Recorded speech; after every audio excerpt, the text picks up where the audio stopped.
Most people still believe that talking to yourself is a sign that something is wrong. That belief has quietly shaped how we judge others and how we judge ourselves. It creates unnecessary shame. People suppress a completely natural cognitive process because they're afraid of looking unstable. And ironically, by silencing that inner dialogue, they often make themselves more anxious, impulsive, and mentally scattered. Here's the truth. Talking to yourself is not a symptom of losing control. In most cases, it's a sign that your brain is actually trying to gain it. Let's talk about what's really happening. Why your brain was built to speak to itself.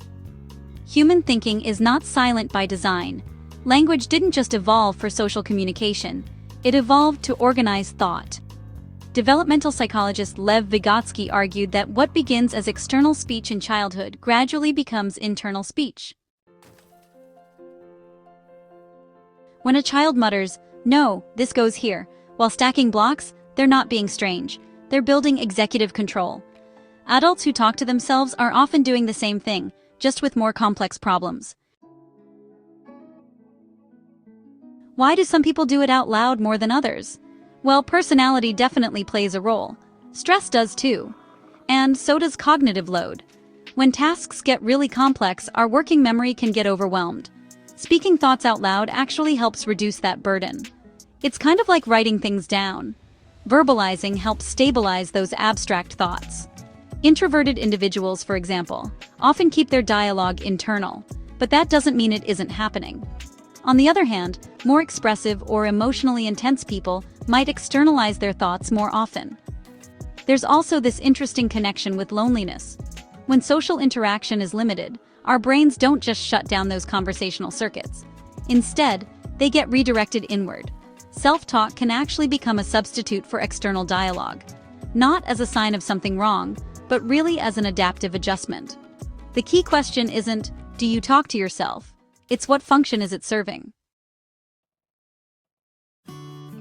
Self-talk as emotional regulation.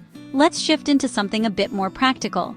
When you feel anger rising during an argument, your nervous system tends to activate before your logic does.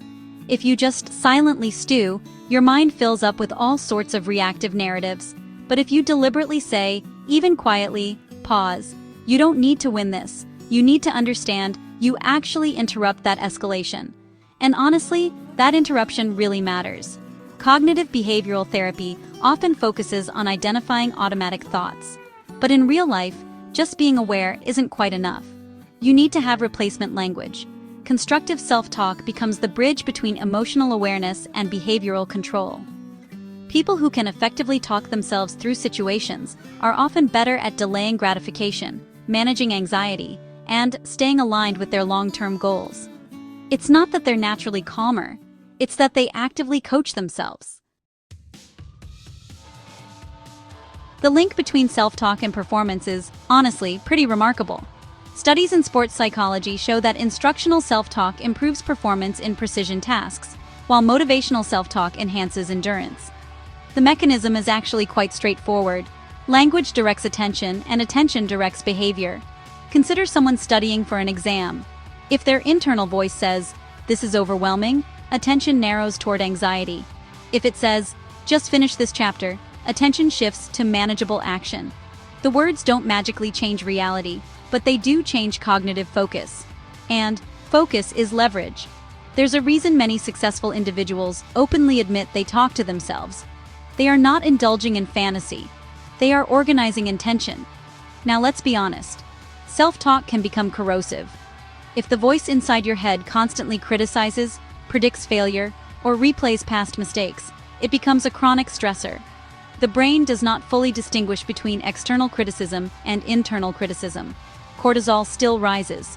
Defensive patterns still form. This is where many people misinterpret their experience. They think the solution is to silence self-talk entirely. But silence isn't the solution. Transformation is.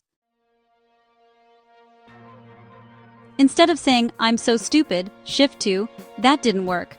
What can I adjust?" The first attacks identity. The second evaluates behavior. Identity-based self-criticism traps you. Behavior-based evaluation empowers you. That shift sounds simple, but it really does require deliberate practice. Why do deeper thinkers often talk to themselves more? People who engage in abstract thinking, ethical reflection, or complex planning often experience layered internal dialogue. They debate with themselves, they test arguments, they simulate outcomes. This internal conversation is a cognitive workshop. Philosophers, writers, scientists, and entrepreneurs frequently describe intense internal dialogue. It's not chaos, it's iterative reasoning. However, there is a fine line between productive reflection and rumination. Productive reflection seeks resolution. Rumination loops without movement. You can ask yourself a diagnostic question. Is this thought helping me act differently, or is it just replaying the same emotional script? If there's no forward motion, the dialogue needs direction. Practical ways to use self-talk intentionally. Start by noticing the tone of your internal voice. Is it harsh, neutral, supportive? Most people are far more compassionate toward others than toward themselves. Second, experiment with externalizing during high-stress tasks. Speak instructions quietly. It may feel awkward at first because of social conditioning, but the cognitive clarity can be immediate. Third, use name-based self-distancing during emotional spikes. Instead of "I'm freaking out," say your own name and give yourself guidance. Fourth, challenge global statements. Whenever you hear always or never in your self-talk, replace it with specifics. Precision reduces emotional distortion.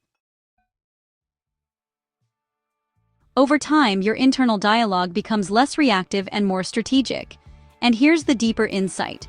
The way you talk to yourself becomes the template for how you allow others to talk to you. If your internal voice is relentlessly critical, you will tolerate external criticism more easily. If your internal voice is firm but respectful, you begin expecting that tone from others. Self-talk shapes boundaries. Let's bring it all together. Talking to yourself is not a flaw in your psychology. It is one of the mind's most underappreciated regulatory tools. The problem is not the presence of self-dialogue. The problem is unexamined self-dialogue.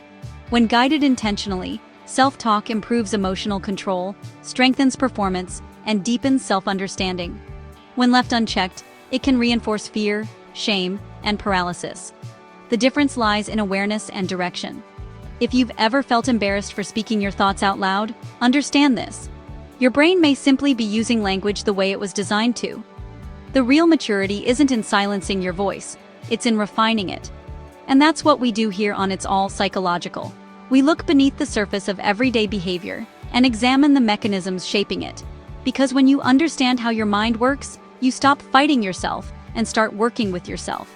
If this conversation shifted how you see your own inner dialogue, subscribe to It's All Psychological.